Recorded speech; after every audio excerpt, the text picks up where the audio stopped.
You don't Okay. look at the camera at all. Just talk to me. My name is Christopher Blair. I reside at 28 Charles Street in Ilion, New York. I'm retired Navy, and my title was Yeoman First Class Submarine Qualified USN Retired. I did 20 years in the Navy, and I'm now residing in Ilion with my wife and 2 children. Now, you made military your career for 20 years. Yes, ma'am. Tell us about how you first got started in that career, and then what it's like to have all those years in the military. Okay, my older brother, John, who lives in Harrisburg, Pennsylvania now, he joined the Navy before I did. I believe approximately 3 years before. And every time he came home on Liberty wearing a Navy uniform, of course, you know, it looked great. And because I had an older brother in the Navy and we talked a lot about it, it really interested me. And he eventually was stationed on a submarine. And of course, that was of big interest to me, again, through speaking with my brother. And to make it even more interesting, I was a member of the Boy Scouts, and we took a field trip, I guess you want to call it, to Newport News, Virginia. And the submarine was in the dry dock at the time, or the yards, shipyards, and the scoutmaster drove me over there so I could meet my brother and see the submarine. So boy, when I got home, I was like, oh, I'm going to be on that submarine one day. And it was a little less than 3 years later. I was ending my high school, and I sent a letter out of a magazine to Washington or whatever, the Public Affairs Office, and they wrote back giving me the location of my nearest recruiter. I went there, explained to him that I really wanted to be on submarines and go in the Navy and all that. So anyway, that got the ball rolling. And one thing led to another. I was only 17 at the time, so I had to get parents' permission. They were a little leery of doing it, but I talked them into it. And so I went in the Navy. I went through boot camp. Then I had to request submarine school. I was really nervous about that because it wasn't guaranteed when I went in.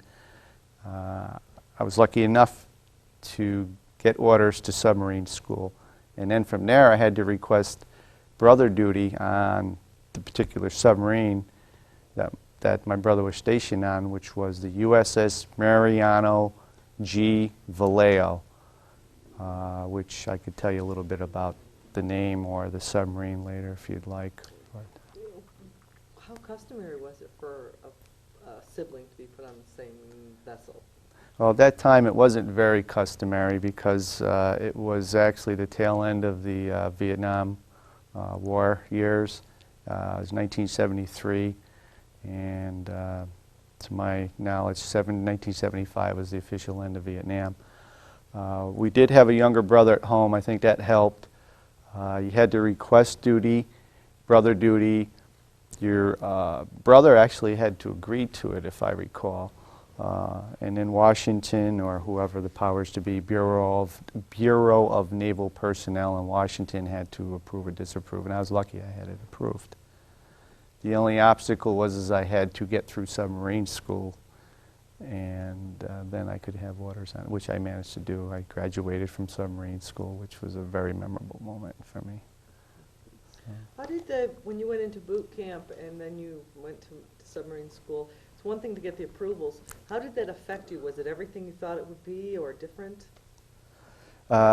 Boot camp or submarine school? Well, why don't you move from one to the other? Okay. Boot camp kind of set me back. It sort of surprised me a little bit because that's one thing my brother really never talked about. He talked about submarine duty, and of course, like anything else, you always remember or talk about more the good times than the rough times, like the 14-hour days of work or whatever, or the stand in the midnight watches. But anyway, getting back to boot camp, I got orders. I was unfortunate to Great Lakes, which is outside Chicago. and I reported on November 7th.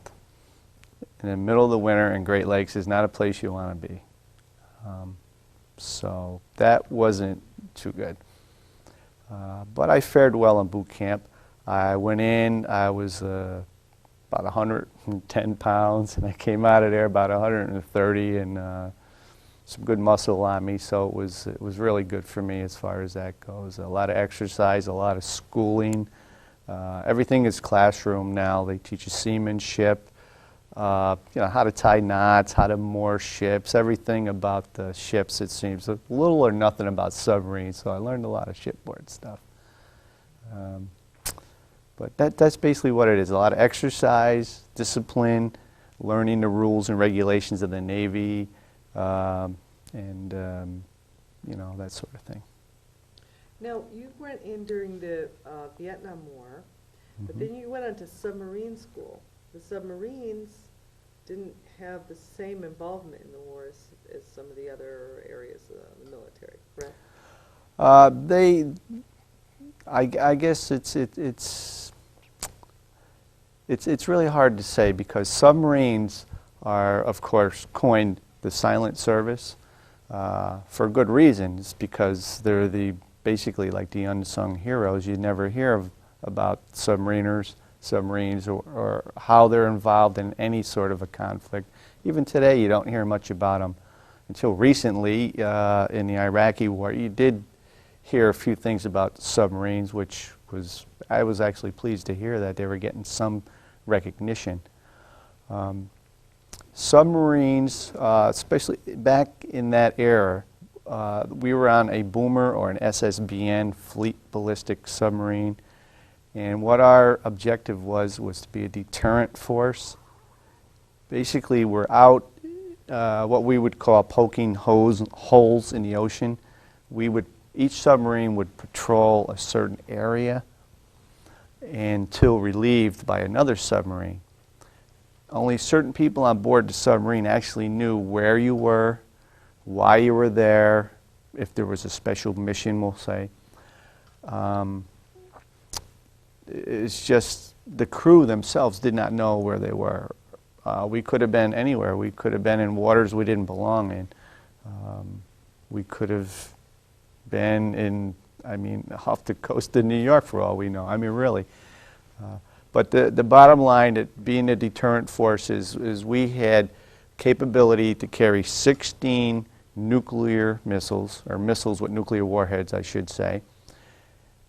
Everyone on the crew, no one knew when they loaded them, if you actually had 16 missiles with nuclear warheads, you could have had 2, you could have had 5, you could have had none. And that has to do, there's a good reason for that too. But our enemies will, as you want to say, I guess, they knew we had subs out there with capability of carrying 16 missiles with nuclear warheads as well as torpedoes. They didn't know where we were.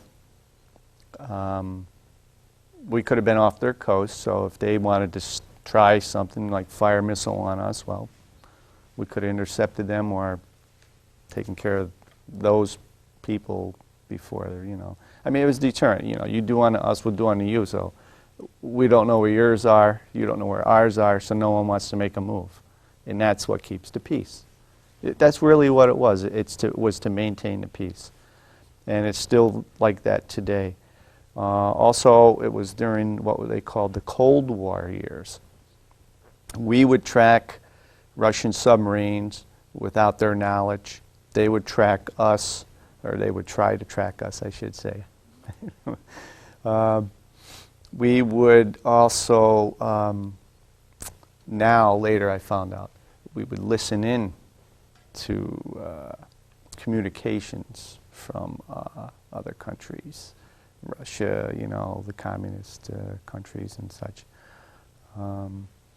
We would also take soundings of the ocean floor for mapping purposes. We did quite a few things, but our main mission was to keep the peace and be a deterrent force. Bottom line.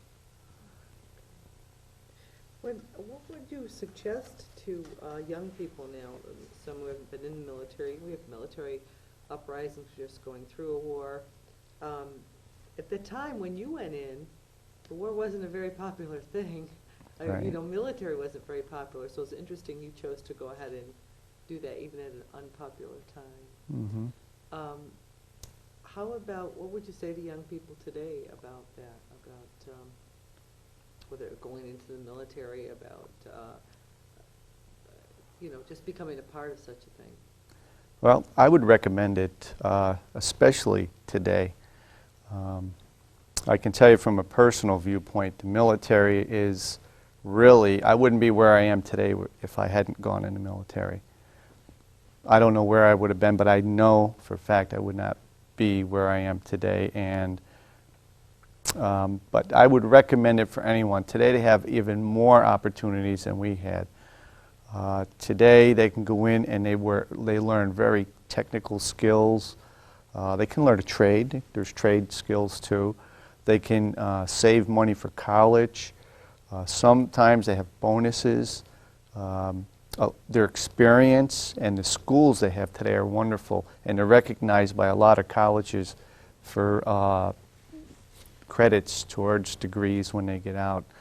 Most of your military people today, the ones that are really thinking about getting an education when they go in, most of them come out with a degree because you can do it through correspondence courses. You can do it on the internet today, something we didn't have. It's a wonderful, wonderful place to start, and you learn discipline. You learn to be independent. You can take orders, you can give orders. It's just a real great place to start, I think. Do you find that that you have commonalities with, say, some of the service people from the Korean War, from World War II? If you get together with them and they find out you're from the Vietnam era, do you have a lot of commonalities, or do you notice the differences right away? Well, personally, I belong to several veterans organizations, such as the American Legion, VFW, which is the Veterans of Foreign Wars, the Vietnam Veterans of America, and especially all those groups actually. We have people from all war eras and from all branches of service, both men and women alike, and there's a lot of camaraderie there. I have never really run into anyone,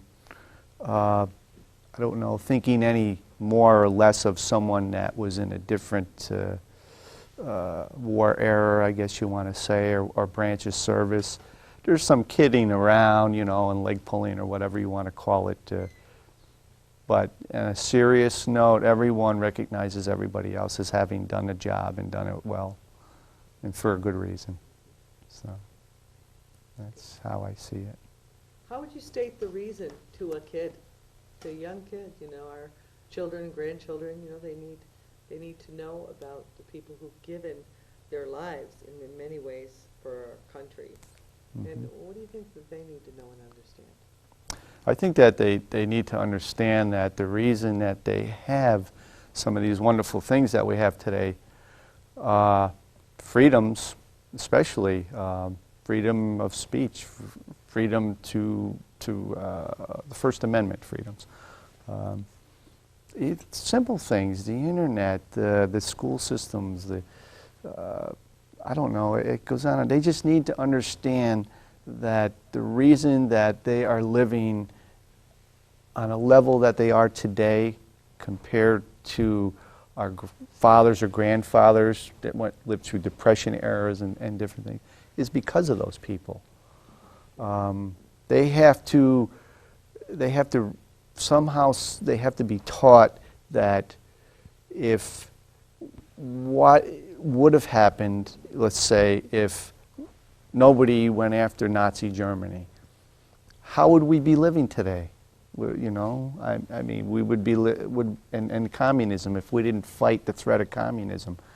I think the best thing for them to do would be to look at some of these other third world countries and communist countries today, see how those people live, and then have it brought to their attention that this could be the way you may have been living today if it wasn't for the people, men and women alike, that went and made sacrifices, you know, so that we could have the democracy we have today. You know, it's just our way of life. They need to, I think they really need to teach respect for the flag. I think they need, in the schools, they need, I know they have programs today with the Vietnam veterans, go out and they share their experiences with the children, but I think there need to be more of that. I think, of course, with current events, people are starting to become more patriotic and recognize these things more and more. But I think it needs to be taught at an early level. So. I think there's heightened awareness. Yes, thank you. That's true. That's true. I would like you to explain some of the pictures you have. okay. Sure, certainly. Can you do that? Sure. You can, we'll just have you take them one at a time. Okay. Why don't you take this one, because this one's the one. See if Wade can help us with that. If you put it right in front of you, yep, just kind of rest it there. Mm-hmm. You have to, I think you have to tip it forward just a little. There.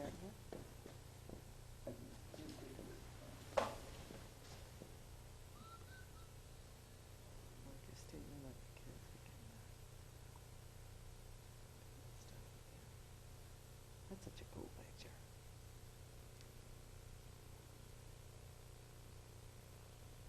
All right, I'm just gonna, if you explain it, I'll just kind of slowly zoom in. Okay. This is the submarine that my brother and I were stationed aboard, that we served aboard, I should say. This is what was called, this is an SSBN, Fleet Ballistic Nuclear Submarine. It was also called a boomer, which is kind of the slang term between the sailors. This particular submarine had a capability of carrying up to 16 missiles with nuclear warheads. And if I could point at the top part right here, this part right in here, this is where the missiles are housed, right in the back. Okay, here, let me, I'll just hold it. I think I can explain when I point. Okay. Okay. The bow of the submarine is all the way forward. That's where the wake of the water is coming up on top of it. And then towards the center is what's called the sail. Behind that sail is where the missiles are housed, 16 missiles. And then, of course, in the back you have your rudder. All the way in the front, you can see it looks kind of like a shark's fin. That's sonar. That's a sonar dome. And you can't really see too much of the submarine here because what you're looking at is called the superstructure. It's attached to the submarine. It just provides a deck to walk on. And there's a track that if you are topside and you're not submerged, you have to wear a harness and it attaches to a track and you can go from one end of the submarine to the other so you don't fall overboard and, of course, get taken under. And, How did you feel about first being, I want to say cooped up in a submarine. You may not have felt that way. well, the very first time out, I think that's probably a good way to describe it, cooped up. Yeah, it's not the type of closure you want, if you want to say that. Mm-hmm. So, you can tell what each of these are. Yeah, I'll just go Just through a what few you thought things they just are, to, yeah.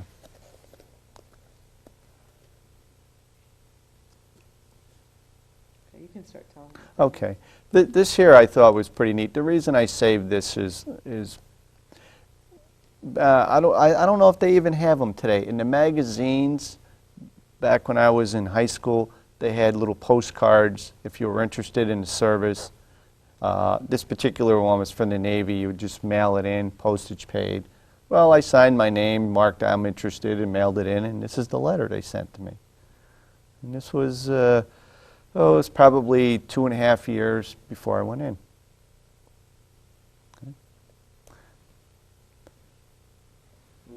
Okay. This is what you love, Tony. Tell us a little about that submarine school while you're holding it. Yeah, this is what I refer to as my Submarine School Diploma. I'm a graduate of Submarine School. I think it's class of 73, class of 74, I think. Well, not everybody can say they went to submarine school. Yeah. I walked the stage, though, but this is from Groton, Connecticut. Submarine School is in Groton, Connecticut. It was approximately 16 weeks long at the time. And just a little footnote, the most memorable part of Submarine School was the escape tank. The escape tank, it's a tank which is filled with water. It's above ground, of course. And they take you down 100 feet. Should I put this down? And you wear what's called a stanky hood. It's a hood, it's like a life preserver. Okay. Let him finish Yeah. explaining It's a life preserver with a hood that goes over your head, and it has 2 vents on the side. And what you do is they pressurize this chamber, and then they open a door, outer door, to the tank. You're 100 feet down. You walk out on a platform, and then immediately it wants to take you to the top. This is escape training. For if you're on a submarine, they have 2 escape trunks, they call them, so you can escape if you're disabled. But anyway, it was memorable because they don't do this anymore. They were only doing it at 50 feet. I understand they don't do it anymore, but I can't confirm that. And you go up to the top and you have to keep blowing out. They used to make us say, ho, ho, ho, to make sure we were breathing out, because the pressure will expand your lungs, and if not, you will rupture your lungs. I know, that's not a real happy thought. Well, you know what? A lot of what we've learned is that there's a lot of it that's not very happy. You know, a lot of the things that people have to go through to be service people is not very happy. This is the like graduation picture.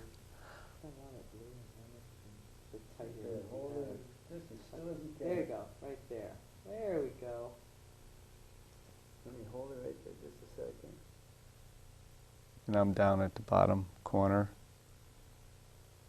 Would be to my left. You're down here? Yeah, I believe my left. Nope, the other side, right there, yep. Now that's before they were in transition in this picture. You notice there's 2 types of uniforms.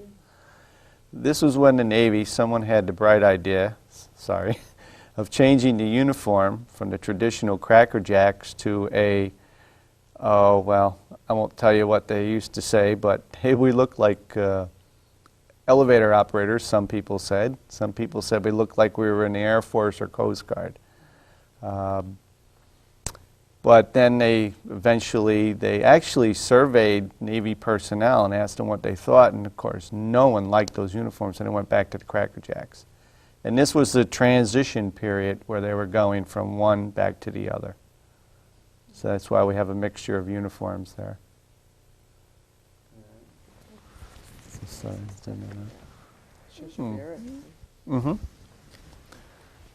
This picture, I'll just real quick tell you what this is. I saved this because it's sentimental reasons, I guess. It's my very first stripe.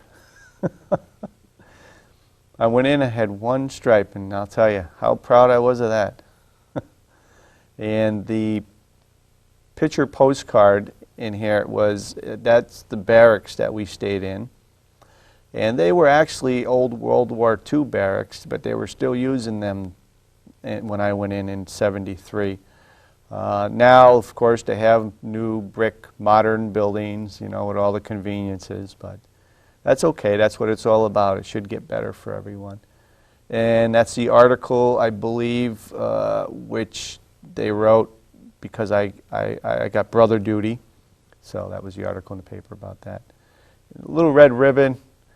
My first cousin, her and I were like best friends. Well, she sent me a letter, and it had that ribbon in there. It was a remembrance ribbon, so I just sort of hung on to it. You know, do well, can't wait to have you back home, and so I saved it. Yeah. You had a close-up of the barracks too, right? Mhm. This was, what was this one? That was my first set of orders. Oh, the But, orders, yeah, that's we- what the orders look like. I don't know if Yeah, these well, I don't know see if very you, well. yeah, probably, if you want to. No, I think these two would be batteries. Mhm.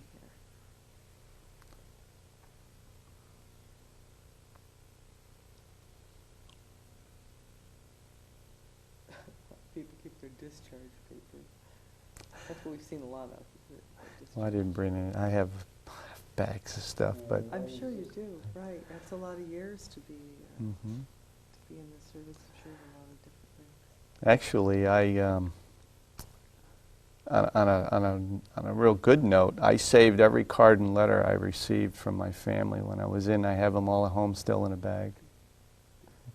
It's neat to go through that stuff once in a while, and the kids, they're embarrassed at what they used to write and draw little pictures with crayons and stuff, you know.